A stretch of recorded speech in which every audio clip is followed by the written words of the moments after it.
নমস্কার বন্ধুরা, আজকের ভিডিও টপিক হলো ডাইপার ব্যবহার করা ভালো না খারাপ।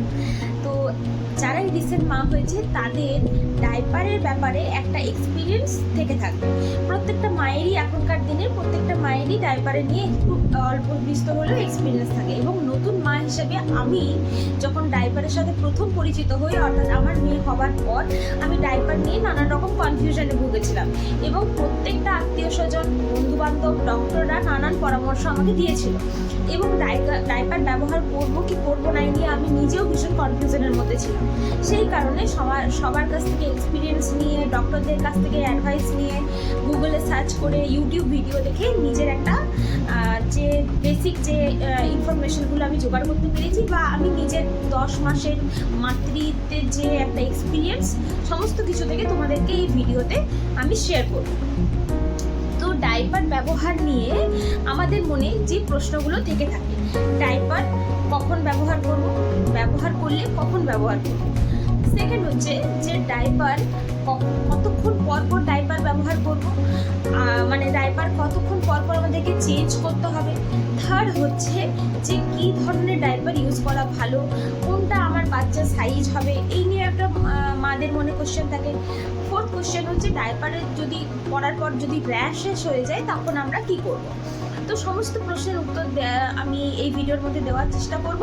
প্রত্যেকে ভিডিওটা স্কিপ না করে দেখতে থাকুন, আশা করছি সবার প্রশ্নের উত্তর পেয়ে যাবে। প্রথম যে প্রশ্নটা আমাদের মধ্যে আসবে সেটা হচ্ছে ডাইপার ব্যবহার করা ভালো না খারাপ। তো প্রথমেই বলি, ডাইপার ব্যবহার করা কিন্তু ভালো নয়। অর্থাৎ ডাইপার ব্যবহার করলে অনেক রকম প্রবলেম বা অসুবিধা রয়েছে। কি কি অসুবিধা রয়েছে আগে সেগুলো আলোচনা করি। প্রথমত, যদি ডাইপার পরানো হয় কোনো বাচ্চাকে, বাচ্চা কখনোই কমফোর্টেবল ফিল করে না, অর্থাৎ বাচ্চাদের একটু ডিসকমফোর্ট থাকে।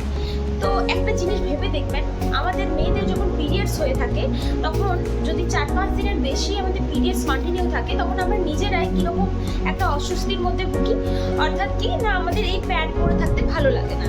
সেই রকমই বাচ্চাদেরও দিনের পর দিন দীর্ঘদিন ধরে এই ডাইপার জিনিসটা পরে থাকতে ভালো লাগবে না, ওদের ওইটাও অস্বস্তি ফিল করবে। তো এটা অবশ্যই পরা ভালো নয়, কিন্তু ডাইপার পরা আমি বলছি ভালো। কখন ভালো বা কেন ভালো, এটা হচ্ছে জানার ব্যাপার। তো ডাইপার পরা ভালো কেন বললাম, অর্থাৎ কি, আমরা যখন মা হলাম, মা হওয়ার যে প্রথম এক্সপিরিয়েন্সটা, যারা মা হয়েছে তখন কি হয়, ভগবানের কাছ থেকে একটা যেন কেউ এনার্জি দিয়ে দেয় যে না, তোমাকে রাত জাগতে হবে, তুমি পারবে। মানে আমি নিজেদের মনের মধ্যে একটা খুব ভালো পজিটিভ এনার্জি ঈশ্বর প্রদত্তভাবে আমরা পেয়ে থাকি। তো এর ফলে কি হয়, কন্টিনিউ হয়তো কিছুদিন আমরা রাত্রেবেলায় টাইম টু টাইম চেক করতে পারি, বা টাইম টু টাইম আমি বাচ্চাদেরকে কেয়ার করতে পারি।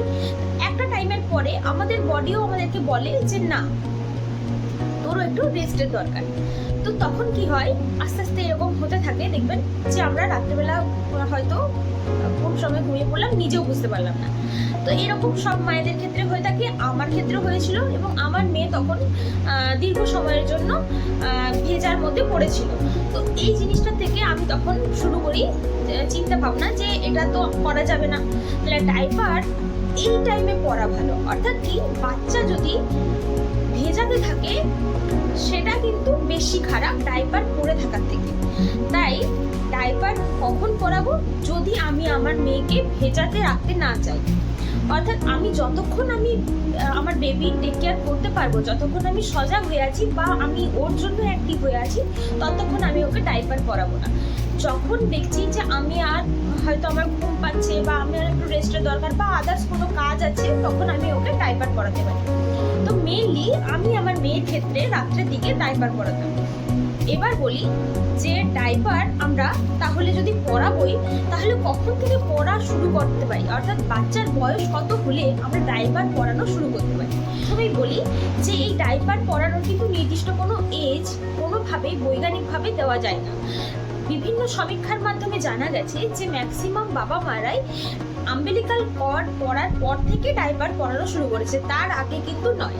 তো আমি পার্সোনালি আমার মেয়ের ক্ষেত্রে কি করেছিলাম, ওর 1 মাস বয়স হওয়ার পর থেকে ওকে ডাইপার পরানো শুরু করেছিলাম। তার আগে পর্যন্ত আমি নিজে সারা রাত মোটামুটি রাত্রেবেলা জেগে, বা আমার বাড়ির কেউ জেগে থাকতো, বা আমার হাজব্যান্ড জেগে থাকতো, তো আমরা জেগে ওকে চেক করতাম যে ও ঠিকঠাকভাবে আছে, মানে শুকনোতে আছে, টয়লেট করে দিয়েছে কিনা সেটা চেক করতাম, এবং টাইম টু টাইম চেঞ্জ করতাম। তারপরে আর পাচ্ছিলাম না, তো রাত্রের দিকটা ওই জন্য আমি ওকে ডাইপার পরাতাম। তো কখন পড়তাম, যখন আমি ঠিক মানে একদম ঘুমোতে যাবো ঠিক তার আগেটাতে। তো আমি যে ডাইপারটি ইউজ করতাম সেটা হচ্ছে লিটলসের ডাইপার। প্রথম থেকে ওকে ওই ডাইপারটা ইউজ করেছি, তো এটা আমার বেশ ভালো লেগেছে, তোমরা চাইলে ইউজ করতে পারো, এটা কোনো প্রমোশন ভিডিও নয়। এবার নেক্সট যেটা আছে সেটা হচ্ছে ডাইপারের সাইজ, অর্থাৎ ডাইপার কি সাইজের পরাবো সেটা নিয়ে একটা বাবা মাদের খুব চিন্তা হয়।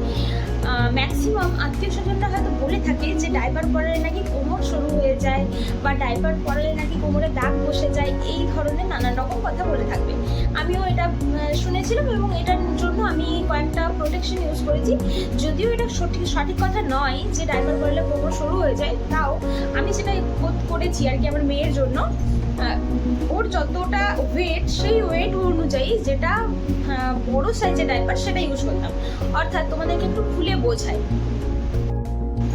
আমি যে লিটলসের ডাইপারটা ইউজ করতাম, সেই লিটলসের ডাইপারটা এর সাইজটা হচ্ছে 4 to 8 কেজিস, ঠিক আছে, 4 to 8 কেজিস। এম সাইজের যে ডাইপারটা আছে সেটা হচ্ছে 7 to 12 কেজিস। তাহলে আমার বাচ্চার যদি ধরুন ওয়েট হয় 6 কেজিস, তাহলে আমার হিসাব অনুযায়ী এর সাইজের ডাইপার লাগবে। সেক্ষেত্রে আমি কি করেছিলাম, ওকে একটু বড় সাইজের ডাইপার অর্থাৎ এম সাইজের ডাইপারটা ইউজ করেছিলাম। এবং যখন ওর ওয়েট 7 কেজি বা 8 কেজি হয়ে গেল, তখনও কিন্তু আমি এস সাইজের ডাইপার ইউজ করতে পারতাম, কিন্তু আমি এস সাইজের ডাইপার ইউজ করিনি। কারণ এম সাইজের ডাইপারের রেঞ্জ দেখবেন 7 থেকে স্টার্ট হচ্ছে, 7 to 12 কেজি। তাহলে কি হচ্ছে, 7 থেকে আমি কিন্তু এমটা ইউজ করতে পারি, অথচ এসটা কিন্তু এখানে শেষ হচ্ছে না। তাই জন্য আমি কি করতাম, এম সাইজের ডাইপারটা ইউজ করা স্টার্ট করে দিতাম। এবার সিমিলারলি এম এর রেঞ্জ হচ্ছে 7 কেজিস টু 12 কেজিস, আর এল এর রেঞ্জ হচ্ছে 9 to 14। তাহলে আমার বেবির ওয়েট যখন 8 ক্রস করে গেছে, তখন থেকে আমি কিন্তু এল সাইজের ডাইপার ইউজ করা স্টার্ট করেছি। অর্থাৎ নেক্সট লেভেলের যেটা 9 to 14 কেজি, মানে 9 থেকে 14 কেজির যে ডাইপারের যে প্যাকেটটা থাকে এল সাইজটা, সেটা নেওয়া শুরু করেছি। অর্থাৎ এই রেঞ্জের যে আপার রেঞ্জটা আছে সেটা না ধরে, যেটা লোয়ার রেঞ্জ আছে সেটা ধরে ধরে চলবে, অর্থাৎ 4 কেজি 7 কেজি। তো আমি যখন ডাইপার ইউজ করতাম বা এখনো করি, আমি একটা কাজ করি, যেটা হলো এই ডাইপারটার দেখেছো এই দুটো সাইড ভীষণ চওড়া, ঠিক কি না? তো এটা আমি কি করি, এই উপরের পোর্শনটা একটু বেশি টাইট, দেখো। তো কি করি, এই দুটো সাইড অল্প অল্প করে ছেড়ে দিই। এর ফলে কি হয়, পুরো ডাইপারটা একটু লুজ হয়ে যায়। তো সেক্ষেত্রে আমার মেয়ের কিন্তু কোমরের মধ্যে কোনো রকম দাগও হয় না, এবং ও খুব কমফোর্টেবল ফিল করে, এবং এইটা করার জন্য কিন্তু কোনো রকমভাবে লিকেজও হয় না। এবারে বলি সব থেকে একটা ইম্পর্টেন্ট পয়েন্ট, যেটা হচ্ছে ডাইপার ব্যবহারের ক্ষেত্রে আমাদেরকে কি করতে হবে, দুটো ডাইপারের মাঝে কিন্তু যে গ্যাপ, অর্থাৎ কন্টিনিউ ডাইপারের মধ্যে রাখি, যদি কেউ রাখেনও, দুটো ডাইপার মানে একটা ডাইপার চেঞ্জ করবো, একটা ডাইপার খুললাম এবং একটা ডাইপার পরালাম, এই দুটোর মধ্যে যে গ্যাপটা, এটা যেন মিনিমাম 15 মিনিটস হয়। অর্থাৎ বাচ্চাদের কিন্তু ওই জায়গাটা ভালো করে পরিষ্কার করতে হবে, করার পর সেটা শুকনো খাওয়ার জন্য আমাদেরকে ওয়েট করতে হয়, তারপর নেক্সট ডাইপারটা পটাতে পারেন। আমি কি করতাম, নিজের অভিজ্ঞতাতে বলছি, আমি যখন একটা ডাইপার থেকে একবার ডাইপার চেঞ্জ করতাম, তখন অল্প, যখন যেহেতু আমার মেয়ে নভেম্বর মাসে হয়েছিল, বেশ শীতকাল ছিল, তো ওটা যখন আমি ক্লিন করতাম ভেজা কাপড় বা টিস্যু দিয়ে, তখন কি হতো, ড্রাই হওয়ার পর ওই জায়গাটা একটুখানি তেল দিয়ে দিতাম। আমি হিমালয়ার তেল ইউজ করতাম, আপনারা যে কোনো তেল দিতে পারেন। সেক্ষেত্রে কি হতো, আমার মেয়ে কিন্তু বেশ কমফোর্টেবল ফিল। পয়েন্ট হলো, ডাইপার পরানোর পর যদি কারোর কখনো ডাইপারের পোর্শনগুলোতে র্যাশেস হয়ে যায়, দেখো এই ধরনের র্যাশেস যদি হয়ে যায় তখন আমরা কি করব। তো এটা কিন্তু কোনো টেনশনের ব্যাপার নয়, এটা হতে পারে, এটা নর্মাল একটা ব্যাপার। সেক্ষেত্রে আমাদেরকে কি করতে হবে, ওদেরকে কমপ্লিটলি ডাইপার ফ্রি রাখতে হবে যতক্ষণ পর্যন্ত না ওই র্যাশেসগুলো চলে যাচ্ছে। এবং এর সাথে সাথে ডক্টরের সাথে কনসাল্ট করতে পারেন, অথবা কোনো ভালো ডাইপার র্যাশেস ক্রিম ইউজ করতে পারেন। তো আমি কয়েকটা, যদি আপনারা চান আমি কয়েকটা ডাইপার র্যাশেস ক্রিম যেগুলো ভালো কোয়ালিটির বা ভালো রেটিংস আছে, আমি যেগুলো সার্চ করে রেখেছিলাম। অবশ্য আমার মেয়ের জন্য কোনোদিন দরকার হয়নি, কারণ আমি এত বেশি পড়াতাম না, জাস্ট রাত্রেবেলাটা পড়াই। এবং যদি কখনো বাইরে যাই, ডক্টরের কাছে গেলাম বা ঘুরতে গেলাম, তখন পড়াই। আর কোনো টাইমে পড়াই না, ঘরের মধ্যে যখন থাকে নর্মাল প্যান্ট পরিয়ে রাখি, তো ওই জন্য ওর কখনো এরকম প্রবলেম হয়নি। তো যেগুলো আমি সার্চ করেছিলাম সেগুলোর থেকে বলছি, ভালো রেটিংসের যে ডাইপার র্যাশেস ক্রিমগুলো আছে সেগুলো হচ্ছে সুডো ক্রিম, দেখুন আমি ছবি দিয়ে দিয়েছি। নেক্সট হচ্ছে অ্যাভিনো বেবি, এটাও একটা ভালো ডাইপার র্যাশেস ক্রিম, এটাও ভালো রেটিংস আছে। থার্ড হচ্ছে B4 ন্যাপি বলে একটা ডাইপার র্যাশেস ক্রিম আছে, এটাও ইউজ করতে পারেন।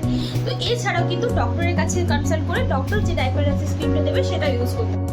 এই হলো আমার ভিডিও, আশা করছি আপনাদের অল্প হলেও হেল্প করতে পেরেছি, এবং আমার নিজের অভিজ্ঞতা থেকে যতটুকু পারলাম আমি হেল্প করলাম।